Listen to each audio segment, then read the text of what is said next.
ठीक है, अब सही है।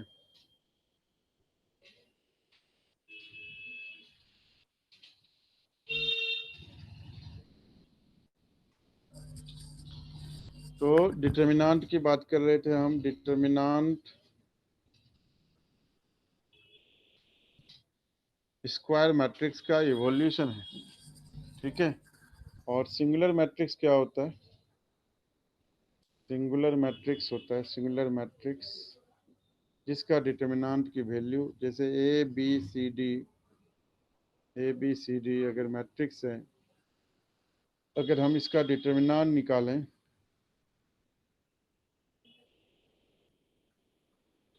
जीरो आए, then matrix A is a singular matrix, singular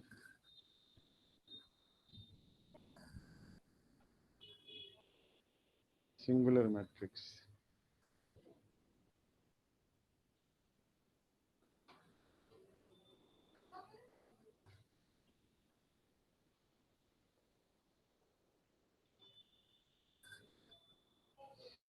singular matrix का डिटर्मिनेंट जीरो होता है और नॉन इनवर्टेबल होता है, ये ध्यान रखना, इनकंसिस्टेंट होता है, ठीक है। प्रॉपर्टीज ऑफ डिटर्मिनेंट यहाँ से शुरू करेंगे, हाउएवर सिलेबस में नहीं है ये इस बारी।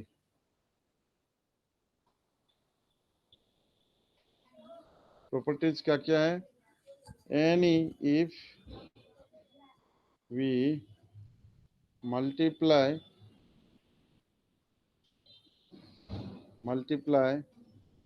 a particular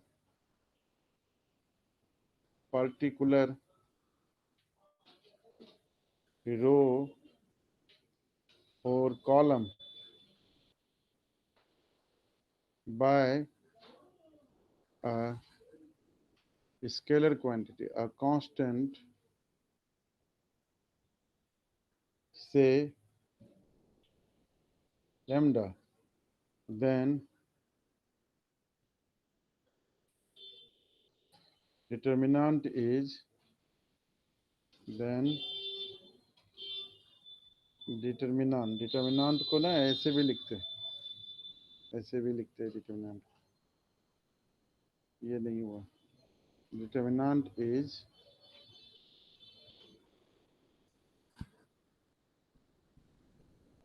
multiplied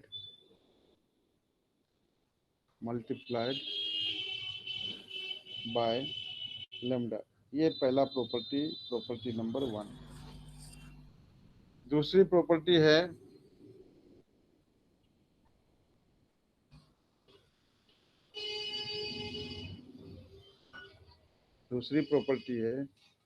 if we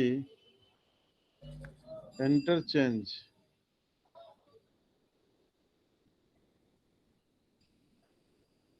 to rows or two columns,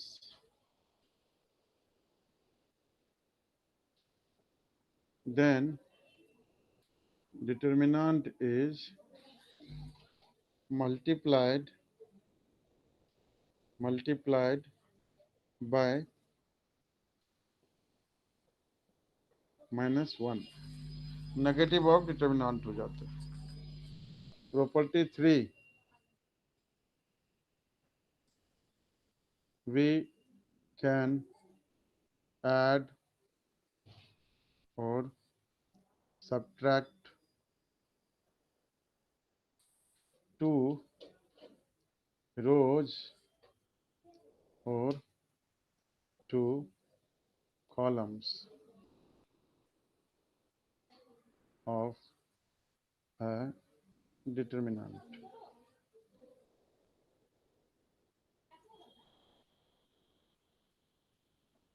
कैसे? जैसे मान लो एक डिटर्मिनेंट है 1 2 3 4, ये डिटर्मिनेंट है, तो हम लिख सकते हैं R1 को लिख सकते हैं 2R1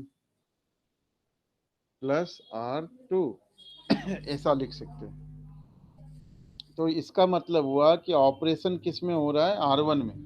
मतलब चेंज किस में होगा, चेंज सिर्फ और सिर्फ R1 में होगा। ठीक है, R1 में चेंज होगा। मतलब इस ऑपरेशन के बाद जो हमारा डिटर्मिनेंट बनेगा 2R1, तो 2 + 3 5 हो जाएगा, 2 × 2 = 4 + 4 8 हो जाएगा। और बाकी एलिमेंट सेम रहेंगे, उसमें कोई भी चेंज नहीं होता है। चेंज किस में होगा, सिर्फ R1 में, रो 1 में।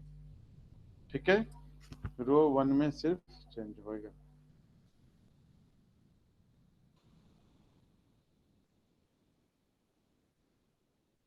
Property 4, if any two rows or two columns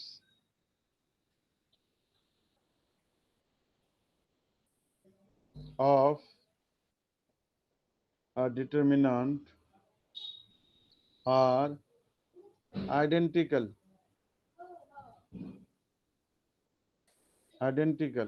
then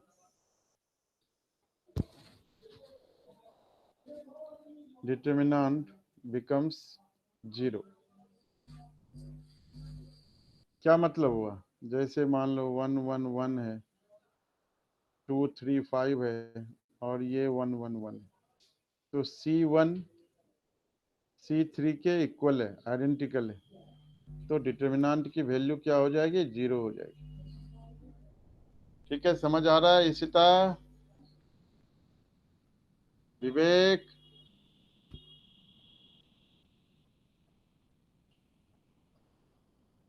property number 5, property 5 कहता है, इफ एनी रोज और column have all elements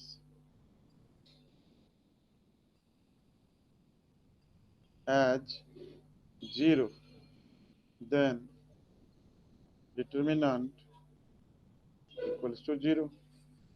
determinant 0 बन जाएगा। P5 प्रॉपर्टी 5 है। ठीक है,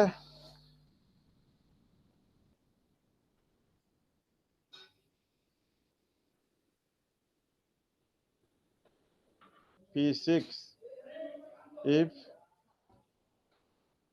any row or column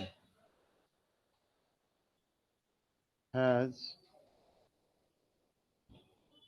same element as addition, then we can split determinants।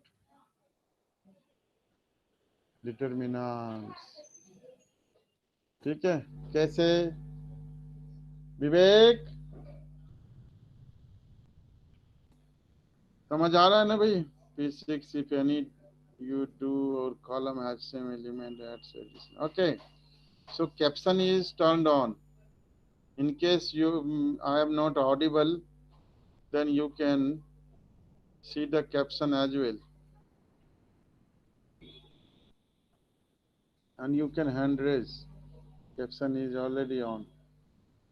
Okay,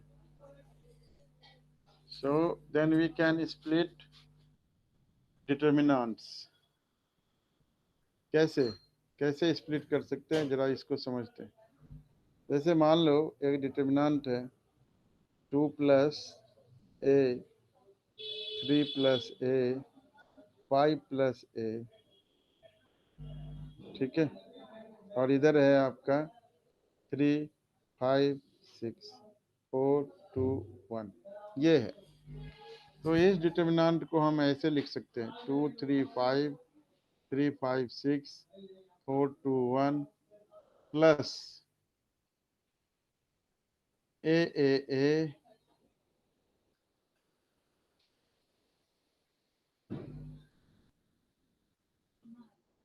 a a a 3 5 6 4 2 1। इस तरह से हम डिटर्मिनेंट को स्प्लिट कर सकते हैं। तो प्रॉपर्टी सारी खत्म हो गई। एक्सरसाइज 4.1 में कुछ है नहीं, 4.2 जो है वही है। How to evaluate a determinant, determinant. तो एक्सरसाइज 4.1 निकालो, उसमें से एक क्वेश्चन करेंगे फिर मूव करेंगे हम। ठीक है, एक्सरसाइज निकालो।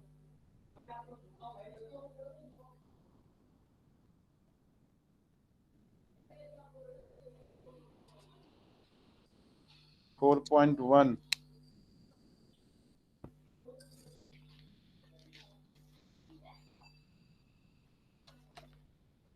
4.1 एक्सरसाइज निकालो।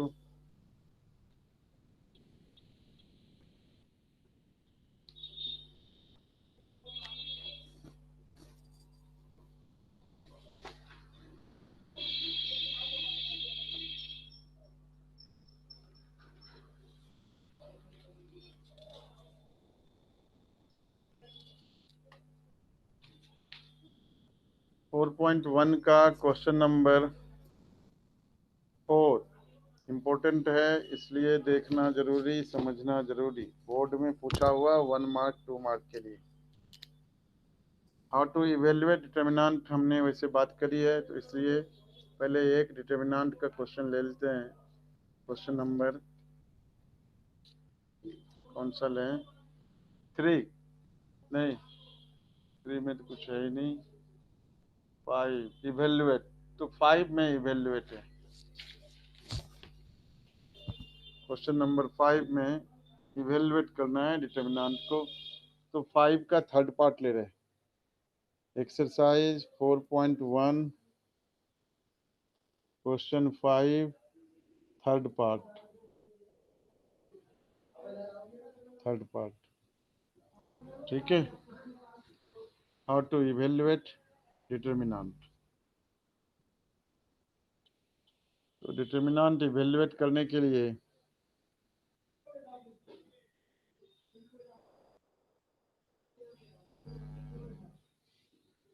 क्या करना पड़ेगा?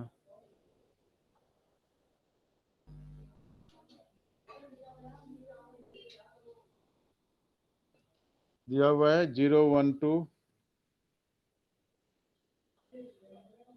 -1 0 -3 -2 3 0। So this is the determinant. इसको इवेल्युएट करना है। बेटा देखो, एक चीज समझाता हूँ। डिटर्मिनेंट जब इवेल्युएशन की बात आए ना, तो किसी रो या कॉलम में अधिक से अधिक जीरो लाने की कोशिश करो। तो यहाँ पर तो कुछ हमने प्रॉपर्टी यूज करना नहीं है, सिर्फ इवेल्युएट करना है। तो या तो रो के अलोंग कर सकते हैं या कॉलम के अलोंग। देखो, डिटर्मिनेंट और मैट्रिक्स में एक और डिफरेंस है।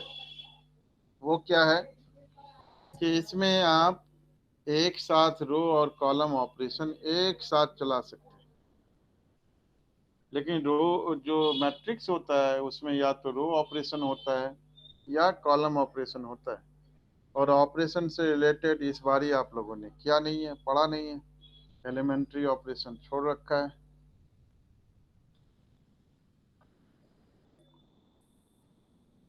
तो इसको रो 1 के अलोंग इवेल्युएट करते हैं। ठीक है, सो लिखेंगे एक्सपेंडिंग डिटर्मिनेंट अलोंग R1। तो R1 में बेटा देखो, अभी के लिए, आगे तो बताऊंगा कि कैसे कोफैक्टर्स माइनस होते हैं। अभी के लिए समझ लो ये कि plus minus plus minus plus minus और प्लस माइनस प्लस, इस तरह से साइन चलता है रो में। तो फर्स्ट रो में क्या साइन पहले का? +0। तो जीरो के साथ तो जो भी आएगा बेटा वो जीरो ही रहेगा, इसलिए हमने टेंशन लेना ही नहीं है जीरो का। अब -1, तो -1 ले लिया हमने। तो -1 जब हमने लिया, ध्यान से समझना, तो ये वाली जो है कॉलम और ये वाली रो, ये दोनों हो गया ओमिट, इन दोनों को ओमिट कर दिया। तो इसके बाद जो बचा वही हमारा माइनर्स है। तो ये -1, -3, -2 और 0 ये रह गया। और इसके बाद +2, प्लस माइनस प्लस, तो यहाँ पर प्लस आया, +2 लिया हमने, +2 लिया बेटा। तो इसमें ऐसा है कि +2 में ये वाला +2 है, तो ये कॉलम और ये रो, इन दोनों को वंचित कर दो, हटा दो। तो जो बचेगा उसको माइनर्स कहते हैं, वो ले लेते हैं कोफैक्टर्स माइनर्स, -1, 0, -2, 3 ये ले लिया। अब जो आगे ये वाला काम तो 0 हो गया और -1 है। इधर वाला काम कैसे होता है तो इसको साइड में बताता हूँ, इसको ध्यान से समझना। ये जो ABCD ऐसे लिखा हुआ है, तो ये AD-BC ऐसे सॉल्व होता है, ठीक है। AD-BC डिटरमिनेंट इस तरह से सॉल्व होता है। तो इसको हम, ठीक है, 0 -1 और -1 इंटू 0 0, और ये minus minus plus -6 +2, -1 into 3 -3, -2 into 0 0। तो इसके बाद ये माइनस माइनस +6 हो गया और ये आपका -6 हो गया। डिटरमिनेंट की वैल्यू बेटा आ गया 0। डिटरमिनेंट की वैल्यू क्या आ गया? 0 आ गया। तो 0 आ सकता है, कोई बड़ी बात नहीं है, लेकिन दो जिसके 0 आते हैं उसको हम सिंगुलर मैट्रिक्स कहते हैं, इनकंसिस्टेंट कहते हैं, उसका हमें जो इन्वर्स है वो नहीं मिलता, ये ध्यान रखना है, ठीक है। अब कराऊंगा क्वेश्चन नंबर 5, पहले कराया, 4 कराऊंगा। क्वेश्चन नंबर 4 ध्यान से देखो, समझो, बोर्ड में पूछा हुआ है तो इससे कॉन्सेप्ट भी क्लियर होगा। हाउ एवर एक्सरसाइज 4.2 नहीं है सिलेबस में, लेकिन मैं कराना चाहता हूँ। आप लोग अपना मत विचार जो है कमेंट बॉक्स में लिखें। अगर अभी ना करना चाहें तो और अच्छी बात, ख़त्म करा दूंगा फिर आगे सिलेबस, ठीक है। जैसी मर्जी आपको कमेंट बॉक्स में लिख के बताएंगे मेरे को। क्वेश्चन 4 में एक मैट्रिक्स दिया हुआ है, 1 0 1 0 1 2 0 0 4 ऐसा दिया हुआ है। प्रूव करना है, टू सो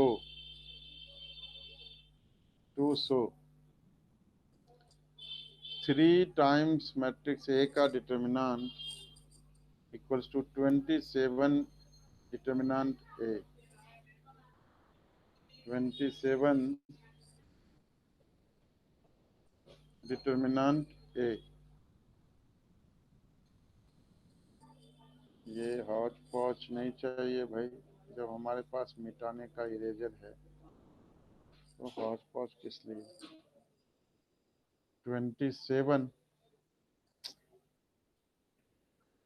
हौच पौच क्यों फिर हो जाता है वही। 27 टाइम्स डिटर्मिनेंट ए, ये प्रूव करना है, ठीक है। तो प्रूविंग में कोई प्रॉब्लम आनी नहीं चाहिए। क्वेश्चन नंबर 4 में देखो बेटे, 3a, तो पहले 3a निकाल लो। तो मैट्रिक्स में किसी मैट्रिक्स को अगर कांस्टेंट से मल्टीप्लाई करते हैं तो मैट्रिक्स के हर एलिमेंट के साथ आप लोग म्यूट जो हो जाते हैं ना, तो फिर वही स्कूल वाली फीलिंग आती है मेरे को। तो ये मैट्रिक्स के हर एलिमेंट से ये मल्टीप्लाई हो जाता है।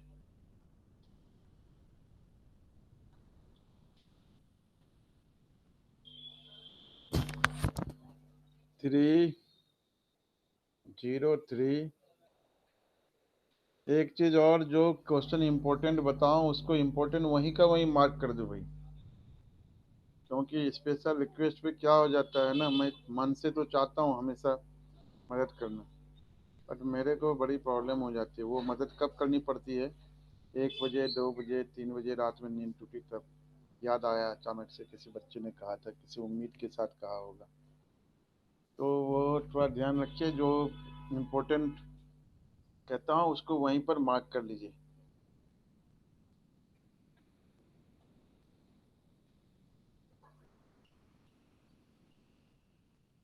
क्यों ना, हम लोग हो गए घर परिवार वाले हैं। बेटी का भी टाइम देना पड़ता है, वो बोर्ड में है, उसका 10th बोर्ड है। तो इन चीज़ों का ध्यान रखिए, मार्क करते चलिए कि जो जो इम्पोर्टेंट है। 0 और 3 6 0 0 12।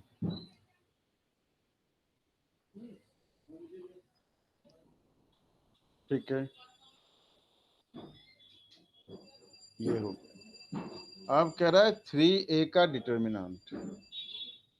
तो 3a का डिटर्मिनेंट क्या होगा? तो ये जो रेक्टेंगुलर बॉक्स में लिखा है ना, इसको वर्टिकल लाइंस के साथ लिख दो। ये अब बन गया डिटर्मिनेंट, और इसकी प्रॉपर्टी हो गई अलग। अब देखो, टेकिंग, यहां से समझ में आएगा कि डिटर्मिनेंट और मैट्रिक्स में डिफरेंस क्या है। मैट्रिक्स में 3 से मल्टीप्लाई किया तो सारे एलिमेंट में मल्टीप्लाई हो गया, और 3 अगर कॉमन लेंगे तो सारे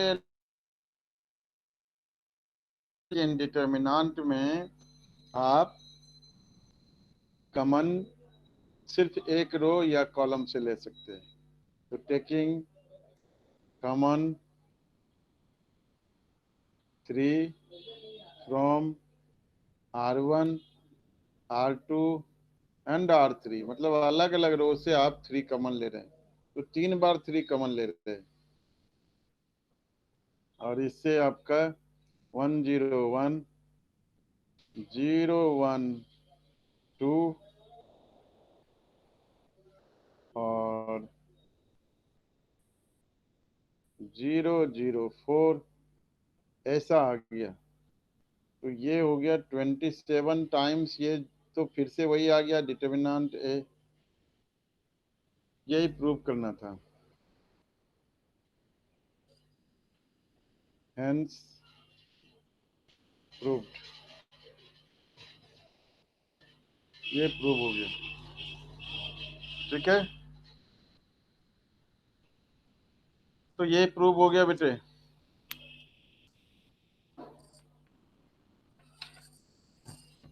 अब एक्सरसाइज, अभी तक कमेंट बॉक्स में आप लोगों ने लिखा नहीं कि आप लोग इंटरेस्टेड हो। 4.2 थोड़ा डिफिकल्ट है एक्सरसाइज, इस बार इस सिलेबस में नहीं है, लेकिन कंपटीशन के लिए, बाकी चीज़ों के लिए बड़ा इम्पोर्टेंट एक्सरसाइज था। मतलब क्वेश्चन आते ही उसी से हैं, बोर्ड में भी आते ही उसी से थे, इस बार ही हटा दिया। अब जल्दी से मेरे को कमेंट बॉक्स में लिखो, do you want to continue exercise 4.2 or you want to move ahead. Comment box में लिख करके जल्दी से भेजो मेरे को, यस नो, बस यही लिखना है। इंटरेस्टेड, यस, ओके,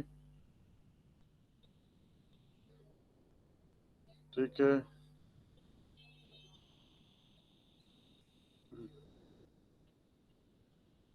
एक का तो जवाब आ गया मेरे पास, और यस यस, विवेक का भी आ गया। ठीक है, तो 4.2 करते हैं भाई, इंटरेस्टिंग है।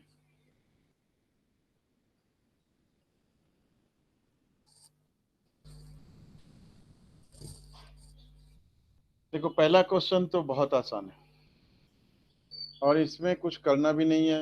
1 से 4 तक दे रखा है, 1 से 5 तक, कि सिर्फ आपको प्रॉपर्टी यूज करने हैं और उसके बेस पर प्रूव करना है कि डिटर्मिनेंट भी एक्सपेंड नहीं करना है डिटर्मिनेंट। देखो भाई, ये है x y z a B c, और इधर है x plus a y plus b z plus c, zero के इक्वल करना है। इसमें एक प्रॉपर्टी बताया था जो सबसे अधिक यूज होता है determinant, if any two rows or any two columns of a determinant are identical, identical मतलब सेम हो या सेम मल्टीपल में हो, तो डिटर्मिनेंट की वैल्यू जीरो होती है। तो हम क्या करते हैं, C1 में हम C1 प्लस C2 कर लेते हैं। तो देखो भाई, ये C1 में कर रहे हैं, इसका मतलब क्या होता है, इसका मतलब होता है कि C1 में चेंज हो रहा है, बाकी किसी में चेंज नहीं हो रहा। और C1 आपका ये है C1। तो ये हो गया x plus a y plus b z plus c. इधर इधर नहीं होना चाहिए था ये। हाँ, इधर हो गया ए बी सी, इधर x plus a y plus b z plus c. अब इसमें क्या लिखेंगे, देखो इसमें लिखेंगे C1 and C3 are identical, therefore determinant equals to 0, hence proved। उसी तरीके से क्वेश्चन नंबर 2 में R1 plus R2 plus R3 कर देंगे। क्वेश्चन 2 में R1 plus R2 plus R3, R1 में अगर आप कर लेंगे तो क्या होगा, R1 जीरो बन जाएगा। अगर ऐसा करेंगे तो पूरा R1 जो है वो 0 0 0 बन जाए। और अगर किसी भी रो या कॉलम में ऑल जीरोस हैं एलिमेंट्स, तो डिटर्मिनेंट की वैल्यू जीरो हो जाती है। तो क्वेश्चन 2 भी जीरो हो गया।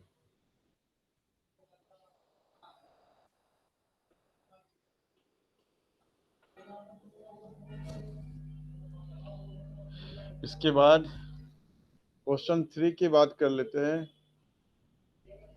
आप लोग बताओ, गिविंग 30 सेकेंड्स टाइम, कि क्या ऑपरेशन करना पड़ेगा। ऑपरेशन आप कमेंट बॉक्स में लिख करके भेज सकते हैं। ऐसे ऐसे लिख सकते हैं, जैसे मान लो आप C1 में करना चाहते हैं, C1 equal to C2 plus C3 या जो भी मल्टीप्लाई, इस तरह से R1 में, तो वो आप करके भेज सकते हैं। 30 सेकेंड्स हैं आपके पास सोचने के लिए, सो दैट कोई भी रो या दो कॉलम आइडेंटिकल हो जाए। अगर कोई भी दो रो या दो कॉलम आइडेंटिकल हो जाते हैं तो इसका मतलब ये होता है कि उसका जो वैल्यू है वो जीरो बन जाएगा। डिटर्मिनेंट की जो वैल्यू है वो जीरो बन जाएगा। Determinant becomes zero.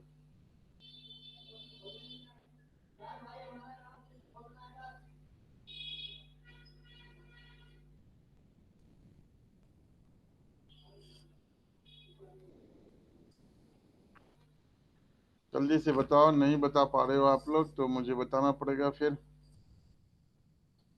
ये मेरी मजबूरी है कि मुझे बताना पड़ेगा। तो 2 3 5 देखो भाई, C1 C1 में बदलाव लाना है। C1 प्लस 9C2 करके देखो, देखो क्या आता है। तो अगर आप ऐसा करते हैं तो आपका C1 और C3 दोनों आइडेंटिकल हो जाते हैं और फिर डिटर्मिनेंट 0। क्वेश्चन नंबर 5 बताने में इंटरेस्टेड हूं मैं, बाकी सब एक जैसे ही हैं। क्वेश्चन नंबर 5 करेंगे। B प्लस सी,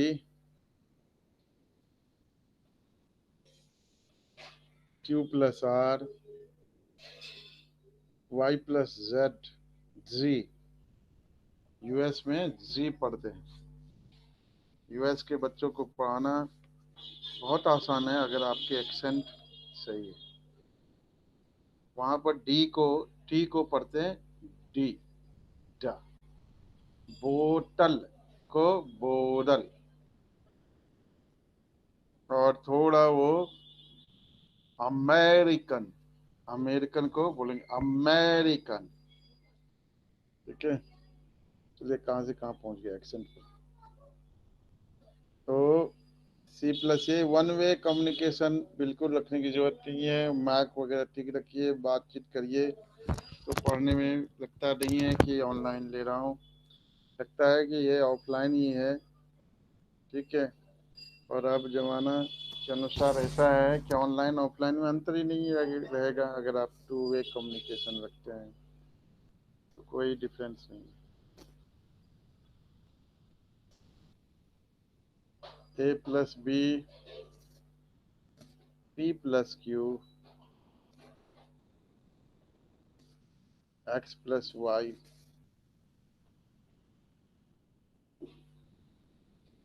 तो क्या करा जाए?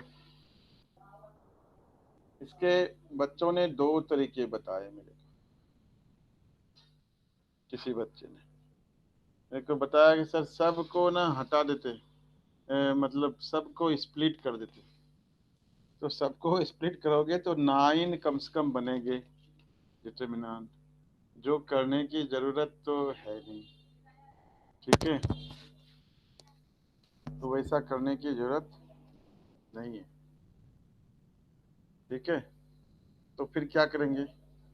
फिर सबसे पहला काम हम ये करते हैं कि तीनों रो को ऐड कर देते हैं, फिर जो करना होगा हम करेंगे।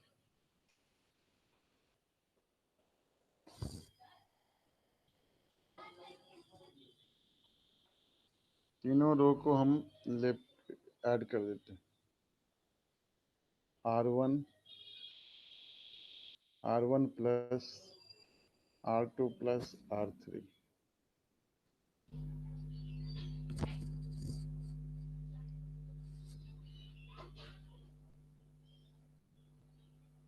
2A प्लस बी प्लस सी,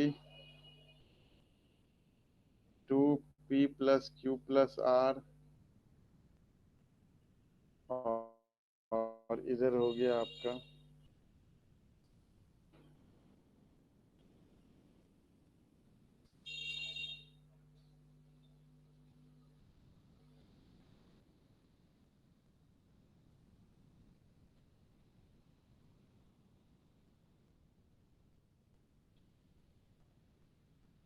2x plus Y plus Z, जी।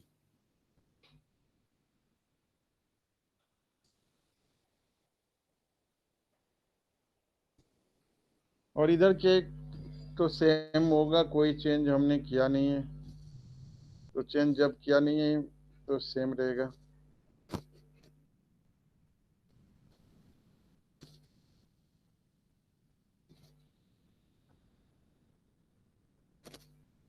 तो जेड प्लस एक्स और एक्स प्लस वाई, ये हो गया।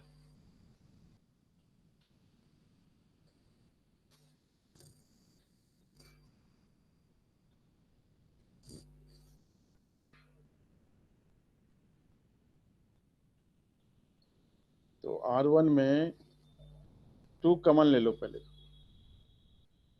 2 कॉमन। तो 2 बाहर ले लिया आपने, a plus B plus C p plus Q plus are और x plus Y plus Z. और इधर हो गया आपका कितना,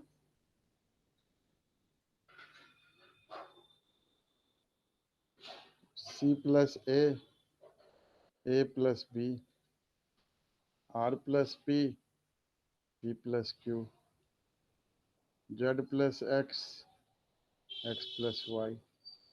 अब क्या करना है बेटे, देखो अब ये करना है कि R1 में से R2 माइनस कर लो या R3 माइनस कर लो, कोई एक माइनस कर लो, ठीक है। तो ऊपर में आपको APX चाहिए ना, तो कुछ भी कर लो, R1 माइनस R2। विवेक साहब अकेले आप हैं, अकेले हम हैं अभी, बाकी छोड़ गए हैं मैदान।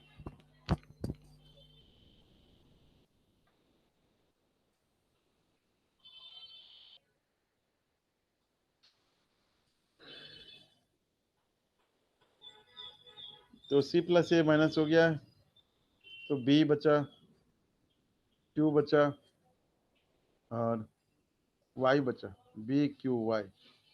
C plus A plus B और A प्लस बी नहीं, C plus A plus B नीचे, और इधर हो गया आपका R प्लस पी।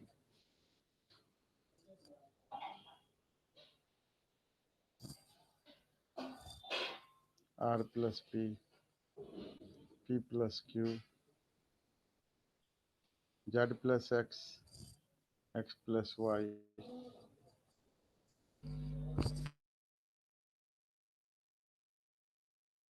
अब R2 में से R1 माइनस कर लो, R3 में से या R2 में से।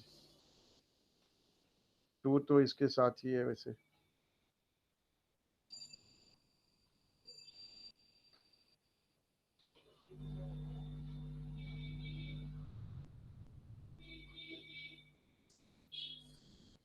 टू तो इसके साथ ही है, तो इधर से ले लो आप, इक्वल्स टू 2 टाइम्स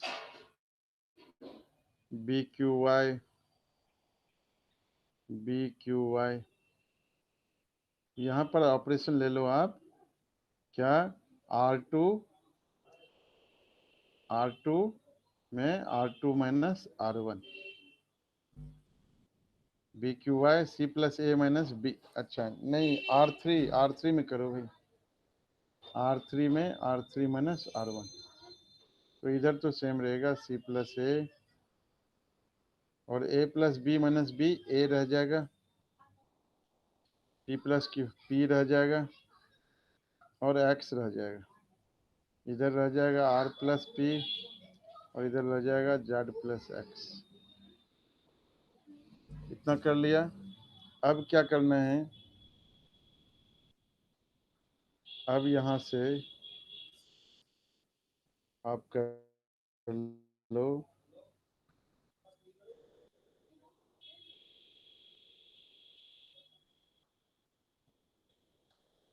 2 टाइम्स, यहाँ पर लिख लो ऊपर में operation C plus A minus A, R2 minus R3। तो जिसमें ऑपरेशन करते हैं सिर्फ वही चेंज होता है, बाकी चेंज नहीं होता। BQY C RZ APX। यहाँ तक आ गया हमारा। अब जो है सिर्फ इंटरचेंज करना है, तो क्या करेंगे, APX और BQY, तो क्या करेंगे, अब हम R1 को R3 से इंटरचेंज कर लेंगे। इंटरचेंज का साइन ये है, देखना ऊपर में चला गया APX। तो अगर हम इंटरचेंज करते हैं तो -1 से मल्टीप्लाई हो जाता है। APX CRZ BQY, लेकिन BQY RHS में बीच में है, तो फिर से री इंटरचेंज करेंगे। तो ये हो जाएगा -2 इंटू -1। इंटरचेंज क्या किया, इंटरचेंज किया R2 और R3 को। APX BQY CRZ, और यहाँ पे -2 इंटू -1 हो गया 2 APX BQY CRZ। और यही प्रूव करना था आपको, this is equals to RHS। सो LHS equals to RHS, hence proved।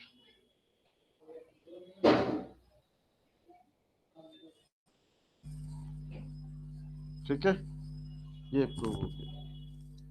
आज यही खत्म करते हैं। इशिता भी बीच में गायब हो गई हैं, उनका नेटवर्क का कुछ प्रॉब्लम होगा।